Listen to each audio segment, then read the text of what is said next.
Hello everyone, once again you are welcome to Magdi Literature Made Simple. So far we have been embarking on this journey of trying to make literature appear easier and simpler than it is. I want to diffuse that perception that literature is difficult. So I will try all that I can to make you understand and appreciate literature. So far I have tried to explain certain introductory literary concepts to you. I have tried to make them appear a little bit easier, but your comments should keep coming, your confusions, your points of confusions to keep coming. When they keep coming, to help me to know where you need deeper explanations so that I could give you that. In my last lesson, I mentioned that today will be the last lesson on this introductory part of literature. After today, we'll be looking at real life appreciation or analysis of literary concepts, how to do proper character analysis, characterization, how to do proper thematic analysis, how to identify these literary concepts that I have mentioned so far, how to practically identify them in real life text. I mean text written by literary experts, Shakespearean text, Wordsworth text, and all those texts or texts is how we are going to do the analysis. That's what we'll be looking at next. If you look on the screen today, we have four devices. They are not necessarily devices, literary concepts that I want to explain to you. The first one is foreshadow. We also have a second one which is flashback, cliche, and satire. I will just look at them briefly. Then in our next lesson, the real appreciations will begin. Now, when we say foreshadow, foreshadow can easily be renamed, or a synonym for it could be prediction or prognosis or prophesizing. To foreshadow means to foretell the future. Now, in literary work, foreshadowing simply means the style used by writers to give readers the hint or a sign of something that will happen in the near future. If it's a book you are reading, probably what you read on a page, and it gives you an idea of a disaster, a calamity, or a breakthrough or success that will happen in the future is what we call foreshadowing. Now, bear in mind that writers do not write anything and write beside it. This is a foreshadow. No, it is your appreciation, understanding of the text that will help you to predict that, oh, okay, so this statement has been written here, and it is just to give me an idea that this is likely going to happen in the future. For example, when you watch a movie and you're about to enter a room and you see black spots in front of the room or drops of blood, you, the writer of the movie, that's the story writer, they wouldn't mention to you that there's danger in the room. Danger could mean that there's somebody in the room that will hurt you. Danger could mean that there's somebody in the room that is hurt. Danger could mean that there's someone in the room that is dying or dead. Nobody will tell you that. But that drop of blood or drops of blood will give you an idea that something is in the room that is not going likely going to be palatable or nice. So that is all about foreshadowing. I read a book before. I read several books and I identified foreshadowing. One of them, in the book, there's this small black American girl who told the mother at a time when blacks were not seen as intellectually capable of occupying certain positions, that she wanted to be a medical doctor. Now, the mother didn't say, no, if you want to be a medical doctor, you're going to face a lot of obstacles that you have to circumvent. No, the mother just sang a song.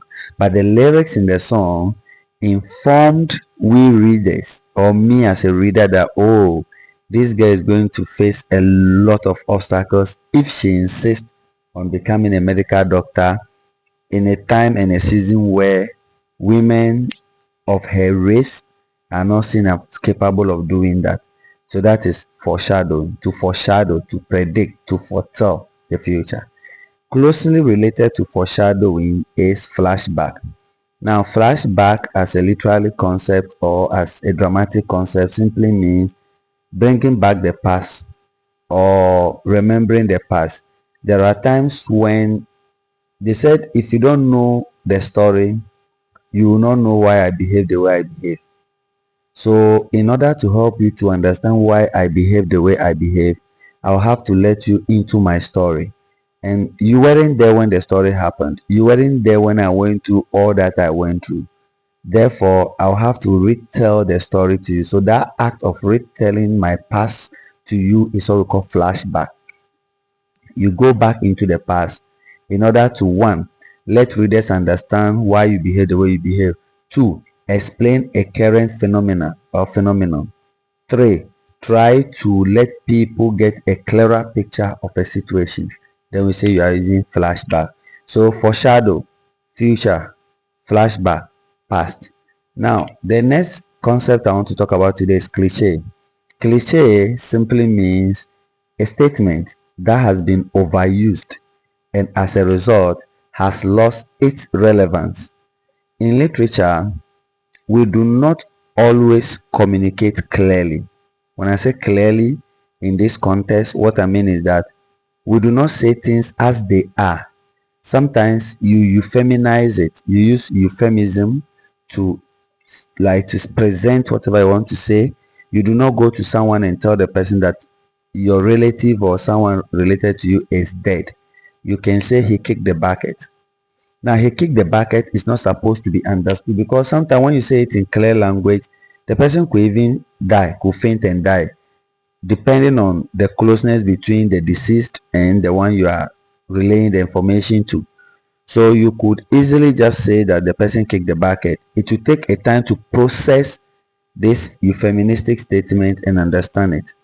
But when you keep saying you kick the bucket, everybody is saying you kick the bucket. Today, when you say he kicked the bucket, it does not carry any secret again. It is not covered. It is open. It's an open secret. Everybody understands today that he kicked the bucket means dead.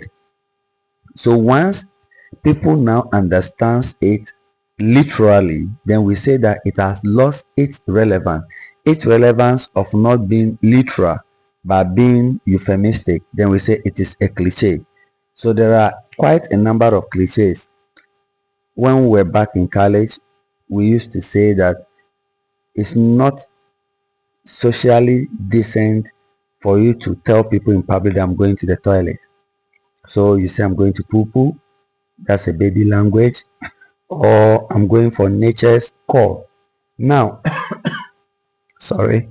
Now, today when you tell people I'm going for nature's call, they understand it as much as they understand I'm going to toilet.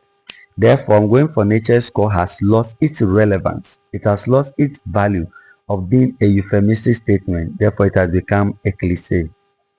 Finally, I want us to look at satire. I so much love satirical statements. I so much love satires because I think society needs writers who are satirists. A satirist is someone who writes satires, and a satire basically is a concept where people write to point out the weaknesses in society, the follies in society, the foibles in society, and they do it in a humorous way, in a funny way, with the intention of having them corrected. Now, satires have three things, or they come in three different ways. One, it should point out a weakness in society. The weakness here could be corruption, the weakness here could be deceit, the weakness here could be immorality. The weakness could be anything. It could be as simple as death, where people litter around. That could be a weakness in society. You decide to write about this weakness.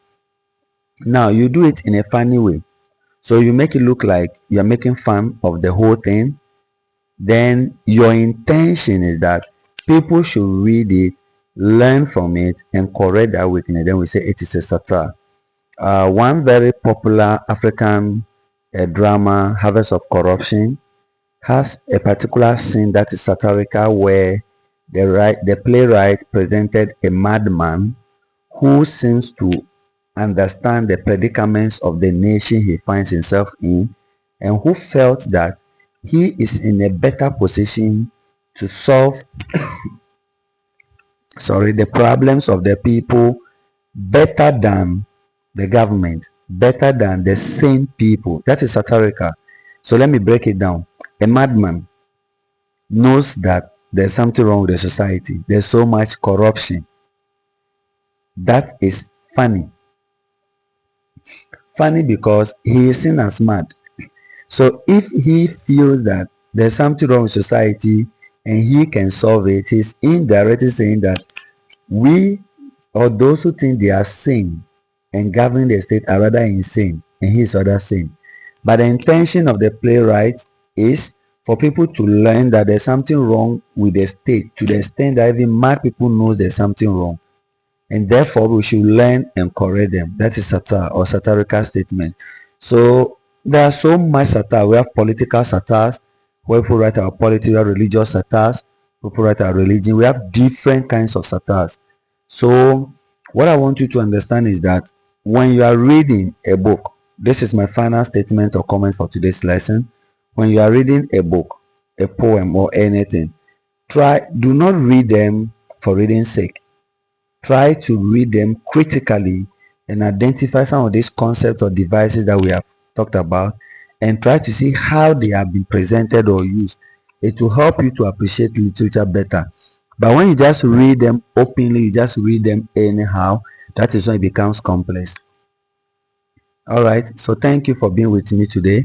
In our next lesson, I think the main thing I'll be looking at in our next lesson is characterization. We'll look at what characterization is, how writers develop their characters, some of the qualities that they impose in their characters. So that's what we'll look at in our next lesson. Listen, if you have any question, drop them in the comment section and I'll respond. Have a nice day. Enjoy. Goodbye. Always remember, literature is not concept. It is intuitive. It is intellectual. Thank you. Bye-bye.